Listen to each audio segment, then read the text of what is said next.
Terima kasih Pak Atas selaku moderator pada hari ini.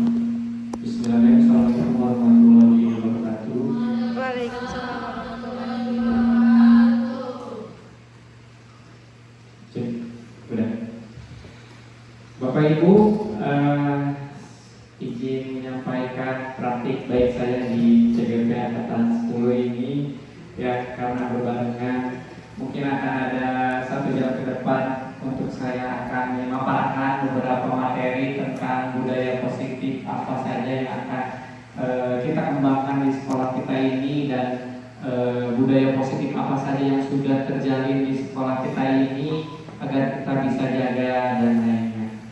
Izin menyampaikan materi Bapak Ibu untuk di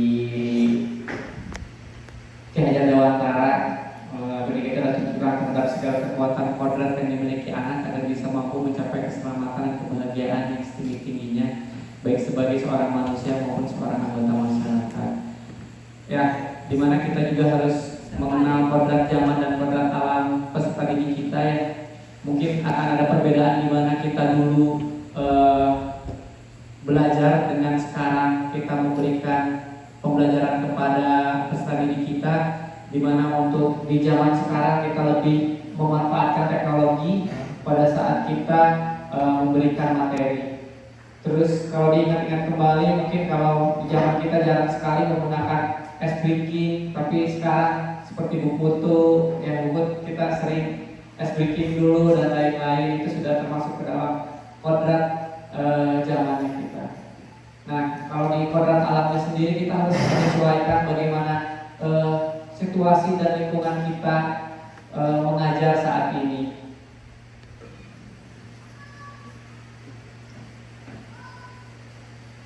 Nah, di sini anak bukan tabula rasa. Anak bukanlah kertas kosong yang bisa digambar sesuka hati kita. Akan tetapi kertas itu sudah terisi dengan tulisan atau gambaran yang masih buram. Tugas kita untuk memperjelas bagian yang positif dari gambar dan tulisan tersebut. Di sini kodrat yang tadi, kodrat alam dan kodrat alam yang sudah saya sampaikan tadi. Prinsip melakukan perubahan dengan budaya kita adalah kontinu, harus ada dialog kritis dengan budaya yang ada. Tetap kita menjaga budaya-budaya yang ada walaupun kita sedang terpengaruh oleh budaya-budaya luar. Forget perbedaan dan pengaruh budaya lain, harus memperkuat nilai kemanusiaan. Persentris harus dapat kemerdekaan dan memanusiakan manusia. Nah, ini adalah trapesium usia, dimana kalau kita hitung hal positif apa saja, hal negatif apa saja sejak zaman dahulu atau di 8 tahun, ini dihitung di trapesium usia. Ini adalah selisih antara peristiwa.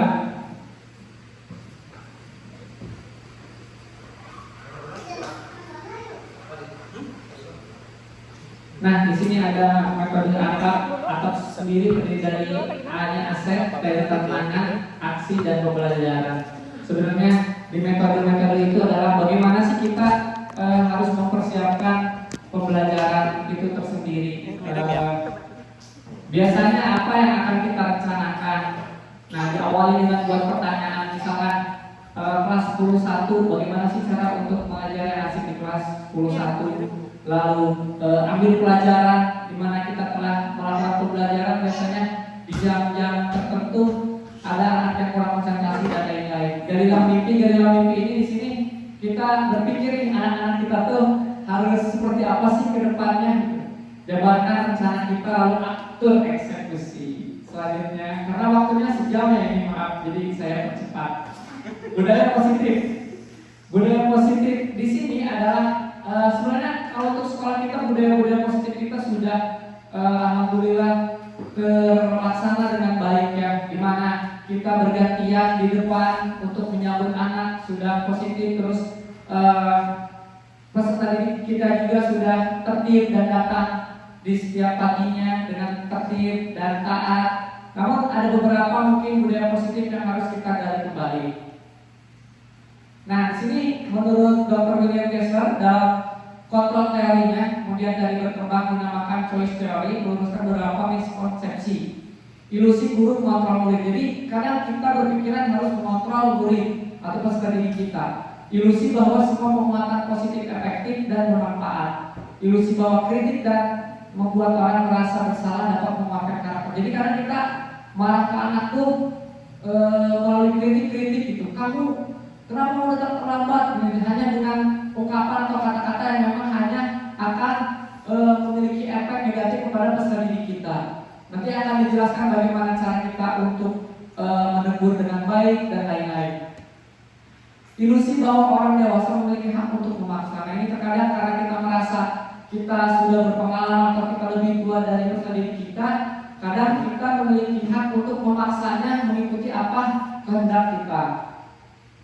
Paradigma stimulus respon kepada pendekatan teori kontrol tersebut adalah seperti berikut ini. Bila kita ingin membuat kemajuan perlahan sedikit-sedikit ubahlah sikap atau perilaku Anda. Namun bila kita ingin memperbaiki cara-cara utama kita, maka kita perlu mengubah kerangka acuan kita. Ubahlah bagaimana Anda melihat dunia, bagaimana Anda berpikir tentang manusia, ubahlah paradigma Anda, skema pemahaman penjelasan aspek-aspek tertentu tentang realitas. Di sini ada stimulus dan teori kontrol, di mana realitas kebutuhan kita sama, karena kita berpikir seperti itu di responnya. Tapi teori kontrolnya adalah realitas dan kebutuhan kita itu adalah berbeda-beda. Semua orang melihat hal yang sama, setiap orang memiliki gambaran yang berbeda. Jadi walaupun kita melihat hal yang sama, ternyata gambaran-gambaran itu berbeda-beda. Kita mencoba mengubah orang agar berpandangan sama dengan kita, padahal kita berusaha memahami pandangan orang lain tentang dunia. Jadi nggak bisa kita mengikuti pandangan orang lain. Next saja.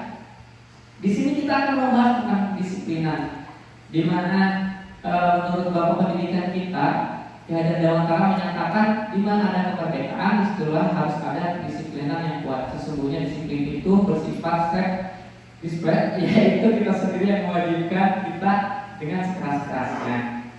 Nah, berbahas tentang kedisiplinan kita, satu, kedisiplinan yang datang terlambat atau datang terlambat itu memang sudah mulai bergeser lagi. Sudah banyak anak yang memang sengaja datang terlambat. Bahkan kemarin ketika Bu Sumi di meja tiket ya Bu Sumi, yang anak kelas 10 itu tanpa dengan rasa cueknya berjalan lewat depan Bu Sumi tanpa meminta untuk izin masuk dan lain-lain. Saya melihat anak tersebut di gerbang dengan lipstik yang tebal. Terus saya akan menegur sebenarnya karena perempuan, jadi saya tidak menegurnya. Cuma saya tahu anak 10-4 kalau nggak salah, 10-4 ya Bu Sumi? Iya. 10-4 yang duduk di pojokan yang ada beda lah, gitu. Ada. Nah itu. Terus ada beberapa anak laki-laki yang memang sengaja datangnya terlambat, kadang berhenti dulu di warung, ngetem jalan di warung, terus sengaja datang terlambat ke sekolah. Nah, di sini kita perlu kolaborasi bersama semuanya, rekan-rekan guru semua, agar apabila kita sudah masuk kelas, kita tolak saja agar masuk dulu ke data di guru piket. Nanti guru piket akan memberikan punishment agar anak tersebut bisa memperbaikinya. Nah, cara menegurnya juga ternyata terkadang kita salah. Cara menegur anak yang memiliki hal negatif tersebut tidak boleh terlalu memojokkan anak tersebut, yang artinya hanya akan tidak akan merubah pola dia, tapi akan terus-menerus akan terjadi seperti itu. Nanti dibahas di akhir itu bagaimana kita menegur dengan senyuman.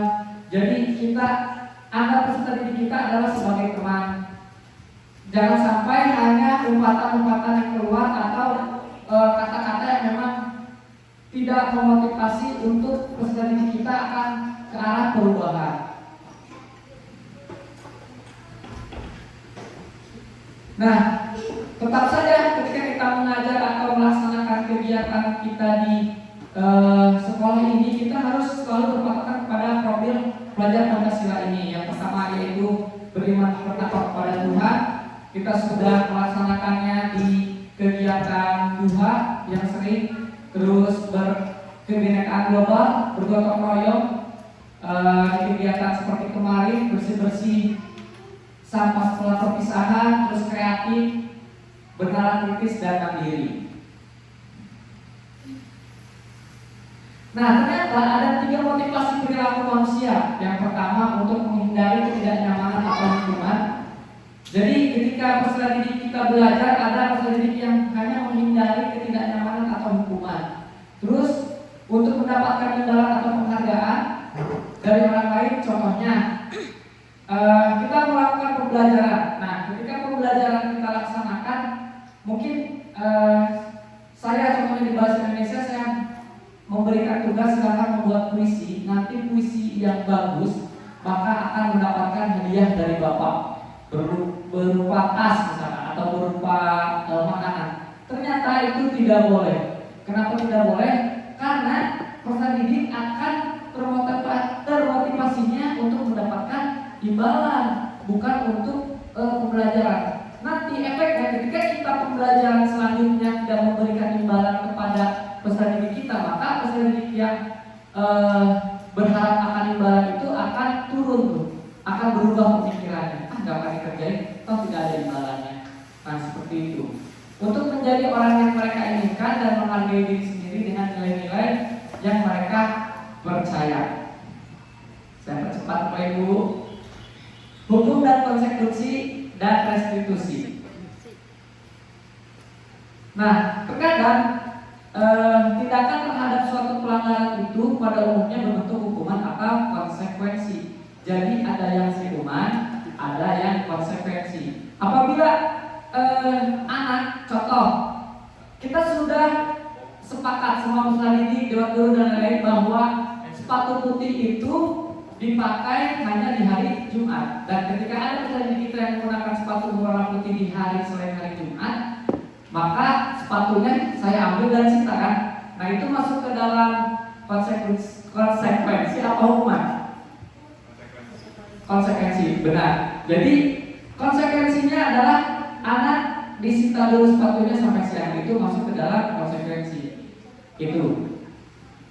Restitusi adalah proses menciptakan kondisi bagi murid untuk memperbaiki kesalahan mereka sehingga mereka bisa kembali pada kelompok mereka dengan karakter yang lebih kuat. Jadi restitusi ini adalah membangkitkan kembali bagaimana pemikiran peserta didik kita agar peserta didik kita tidak melakukan kesalahannya sehingga mereka bisa kembali normal. Di sini ada dibagian identitas gagal dan identitas berhasil.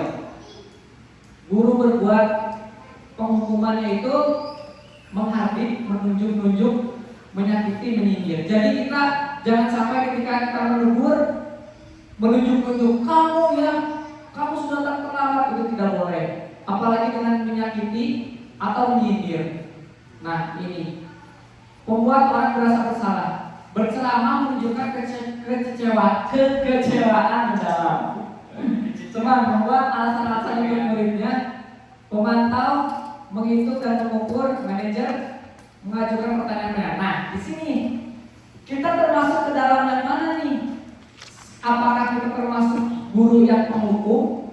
Kalau kita termasuk guru yang penghukum itu adalah guru yang selalu tadi menunjuk-nunjuk kalau kita marah. Kamu kenapa kesiangan? Terus menyindir-nyindir. Nah, itu. Apa kita termasuk guru yang membuat orang merasa bersalah dengan cara menyindir-nyindir? Misalkan ada peserta kita yang salah terus kita sindir-sindir.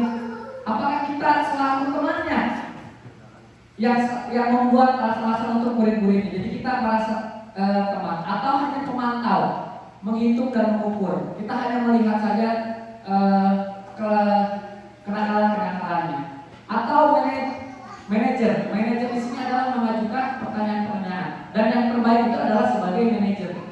Jadi kita contoh ada peserta kita yang memang melanggar bolos atau loncat pagar, maka pemanggilan yang dilakukan itu kita gali dulu. Apa alasannya? Kenapa? Terus ada kebutuhan, karena kebutuhan pokok manusia itu ada 5 dan kita harus ketahui kenapa nih alasan si anak loncat pagar ini. Apakah karena mungkin jajanan yang di kantin kurang? Apakah mungkin karena sudah merasa biasa awas itu? Atau dari kebutuhan mana nih yang kurang dari anak itu? Baru kita selaku manajer memberikan jalan atau mengatasi masalah Dengan senyuman dan jangan lupa harus dengan senyuman, dengan tawa. Jangan sampai hanya dengan teguran-teguran keras saja. Nah, Bapak Ibu, ternyata kita harus memiliki keyakinan keras. Mengapa keyakinan keras? Mengapa tidak peraturan keras di sini? Nilai-nilai kebajikan bahwa menekankan pada keyakinan seseorang akan lebih memotivasi seseorang dari dalam. Seorang akan lebih tergerak dan bersemangat untuk menjalankan keyakinannya daripada hanya sekedar mengikuti serangkaian peraturan tertulis tanpa makna.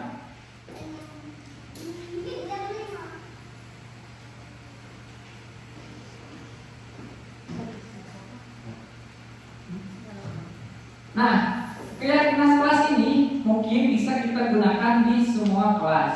Satu, kita buatkan sebuah poster di kelas, lalu kita tanya apa saja keyakinan kelas yang akan mereka munculkan. Contoh, yang tampak seperti datang tepat waktu, tidak tampak seperti sering hadir terlambat, menyapa teman guru setiap hari, mengembalikan barang-barang teman yang telah dipinjam dan mengucapkan terima kasih. Nah, ini selanjutnya anak yang menentukan, bukan kita. Jadi kesepakatan atau keyakinan kelas ini mereka yang buat sendiri. Selanjutnya, yang tampak seperti tekun bekerja dan menyimak guru, menyerahkan tugas tepat waktu, memberikan hasil terbaik. Ini semua keyakinan kelas anak yang membuatnya, di mana keyakinan kelas ini untuk mengatur agar anak sendiri bisa paham dengan peraturan yang sudah mereka buat. 5 kebutuhan dasar yang tadi saya sebutkan adalah seperti ini: bertahan hidup, penguasaan, kasih sayang, rasa terima, kebebasan, dan kesenangan. Ini yang harus kita penuhi kepada peserta didik kita.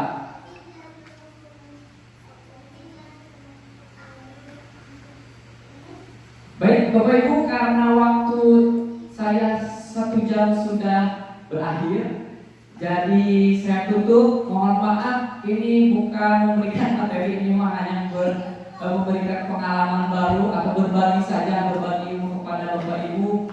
Mohon maaf apabila banyak salah atau ada kata-kata yang terucap dari diri saya salah. Bila Assalamualaikum warahmatullahi wabarakatuh.